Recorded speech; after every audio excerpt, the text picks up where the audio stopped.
Sebuah video CCTV memperlihatkan aksi seorang pria yang mencuri tas jemaah.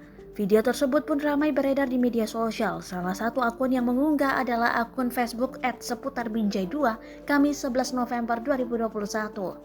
Pada video terlihat sejumlah jemaah tengah melaksanakan ibadah salat. Sang korban yang merupakan seorang ibu-ibu berada pada ujung kanan saf kedua. Saat sujud, pelaku yang diketahui laki-laki mengenakan baju kaos dan celana pendek. Ia mengendap-endap lalu setelah tas korban diambil, ia langsung berlari keluar masjid. Pada keterangan dituliskan, video tersebut terjadi di Masjid Agung Kota Binjai, Sumatera Utara, Rabu malam pada 10 November 2021.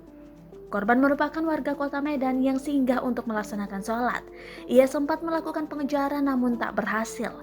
Atas peristiwa tersebut, korban telah melaporkan peristiwa ini ke Mapolsek Binjai Timur.